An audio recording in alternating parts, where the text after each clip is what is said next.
this is his story. Yeah. He is not some dilettante, like Park Avenue girl who has a rich husband who's floating her in her design work. No. This is like someone who started out on a rural farm. Yes. As a 5-year-old cleaning china cabinets. That's where my steady hand comes from. I was keeping that for later. Welcome to At Home with Galavante, where we bring the world home to you through food, wine, and design. Today we're in New York City at Galavante headquarters, and after a long week at work here in the office, sometimes you just need a cocktail and you need to hang out with one of my favorite people, Luis E. Hill, who is part of Luis Enrique Design. Thank you so much, Christine, for having me. I have to be honest with you, I really enjoyed the transformation of your apartment within the last year, but this room has become my favorite. Specifically because we really didn't make a lot of purchases. We took all of the items that you've collected within the last 15 years and we're going to reuse them on this bar cart. And I'll show you how to do it and what things and items you could place on it. What I really wanted was to be reminded of my travels. So anything I add to my space, I wanted to have meaning. When I was at the Connaught in London, which even after all of the places that I've traveled to in the world, it has the best martinis. They bring these martinis out on a bar cart and they roll it up to your table and it's like a performance. What I wanted to do was bring a little bit of that home so when I'm working I can have a good memory. And Luis, I have no idea how to organize a cart. A bar cart is simply a place where you could stack, present liquor, serve it, and if you don't drink liquor, you could put fruit juices if you'd like. But it's really a congregation of items that are sentimental to you and that you've collected. And every single one will be different because everyone has stuff laying around the house. And if you don't, and if you want to add stuff, it's stuff that you could really resourcefully buy at any thrift store for a couple of dollars. So we are going to take what you have and set it up on the table. I just feel so lost with all of these bottles. They look the same to me. So first things first, you start from high to low. It's always best to start with something that descends down and also something that is always a figure 8 is what I like to refer to in my own design aesthetic, and something that allows the eye to move and flow continuously on the bar cart. You don't have to be worried about matching items, crystal, silver, gold. It's best that it look like a found collection because it makes it feel and look special. I always like items to have a purpose and a place. So if you are entertaining, you'll see the glasses, you'll get a cup of ice, you'll serve yourself a drink, and it's very practical. And on a day-to-day setting, it's just a wonderful place to set and display all of your beautiful collectibles and also be able to change the theme and the environment in the space simply by having a bar cart, which is on casters, which can transform any space. Well, for the investment, I feel like I'm going to get a very high return. Always. Should we go ahead and set it up? I would love to see it. Wonderful. Let's start off with the large bottles.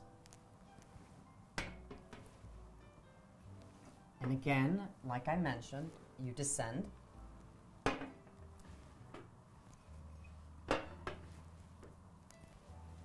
Logos always to the front. And don't feel bad about cluttering it, because it allows it to give it its own feeling. The last bottles.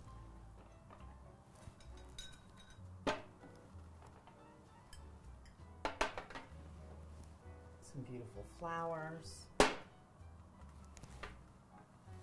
I'm going to push these back.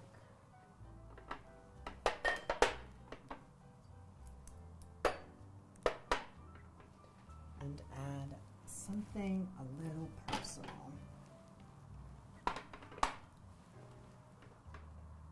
And that, Christine, is how you set up a bar with items that you have that all fall down to one centerpiece. It makes it really easy for you to gravitate and grab some of the items that you have and simply look at them by scale.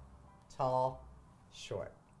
It's very easy to do. Always do it and don't be afraid to do pieces that are mismatched. It really is what makes things unique. I mean, some of these items, you've collected and you've shared with friends, and that's really the purpose of a bar cart. It's somewhere where you could sit with somebody, enjoy a cocktail in the privacy of your own home, and share something really unique and intimate with them. I think that this is something that anybody could recreate in their home, and if you do not have a bar cart, always check around. You probably have a tray. And this could easily be set up in a kitchen island, on top of a bar, on top of your buffet. All of this is something that could very easily be recreated with the accessibility of a bar cart that you could move throughout and transition in the spaces. How did you get into this design world? Well, funny story. This pretty boy started raising goats in Northern California.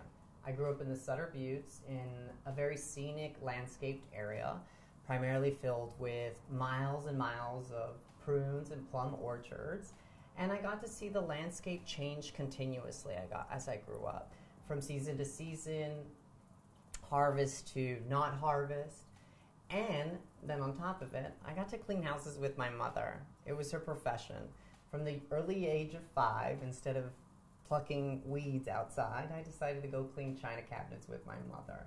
And the idea of collecting and having items that were given in that time by grandmothers or family members during weddings meant so much to me that people could collect these items in one entire case, and I would simply organize them and reconfigure them as I pleased.